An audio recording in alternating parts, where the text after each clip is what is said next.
আকসা সন্ধ্যার পর থেকে আর ঘরের বাইরে বের হয়নি একবারের জন্য। মেজবা চলে যাওয়ার পর সেই যে নিজ ঘরে এসে বসেছে, এরপর ওর মা ওকে রাতে খেতে ডেকেও ঘরের বাইরে আনতে পারেনি। আকসা জানিয়েছে ও রাতে আর খাবে না।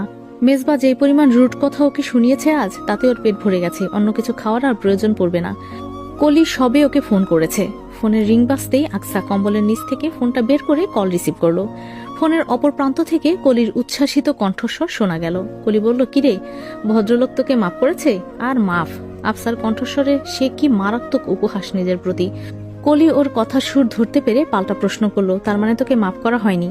না, হয়নি, বরঞ্চ অজস্র উপহাস আর অপমানযুক্ত রূঢ় কথা ছুড়ে দেওয়া হয়েছে আমার দিকে।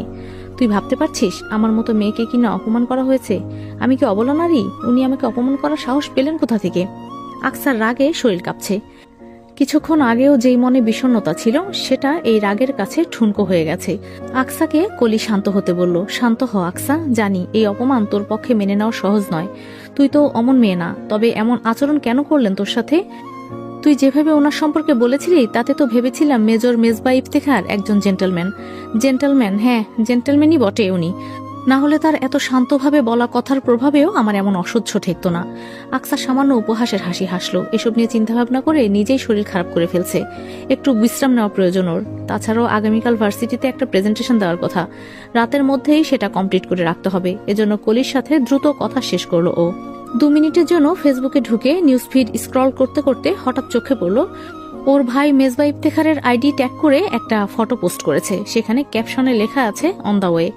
তারা বাইকে ছিল, বাইকটা ওর ভাইয়ের, কিন্তু ড্রাইভ করছে মেজবা।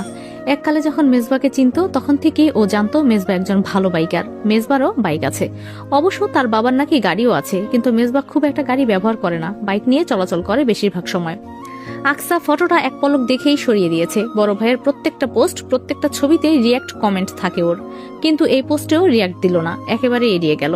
আজ শুক্রবার, মেজবাদের বাসায় যাওয়ার কথা। আজ কথা রয়েছে জুমার নামাজ আদায় করেই একসাথে ওরা সবাই যাবে, কিন্তু মেজবা নাকি হঠাৎ সকালে কল করে ইফানকে বলেছে 12টার আগেই পৌঁছাতে। জুমার নামাজ না হয় তারা একসাথে সেখানকার মসজিদে আদায় করে নেবে। মেজবার কোনো কথাই ফেলতে পারে না ইফান, তাই এক কথায় রাজি হয়ে গেছে ও। আকসা সকাল থেকে বসে ভাবছিল ও যাবে কিনা। যে ব্যক্তি ওকে এভাবে অপমান করলো, তার বাসায় যাওয়াটা কি সমীচীন হবে? অনেকক্ষণ যাবৎ ঘরের ভেতরে পায়চারি করতে করতে একথা ভাবছে আকসা। তখনই ওর মা আয়েশা বেগম এসে তাড়া দিলেন। আকসাকে উদ্দেশ্য করে বললেন, ও আকসা, জলদি তৈরি হয়ে নে, আমাদের যেতে দেরি হয়ে যাবে কিন্তু। তো রেডি হতে হতেই তো 1 ঘন্টা লাগবে। মায়ের কথা শুনে আকসা আলমারি খুলে জামাকাপড় বের করে নিল গোসল করতে যাওয়ার জন্য। তখনই আয়েশা বেগম আরেকবার এসে বললেন, তোর আব্বু কল দিয়েছে, তোর সাথে কথা বলবে, আগে কথা বলে নে, তারপর গোছলে যাস। আকসার আব্বু থাকেন কাতারে।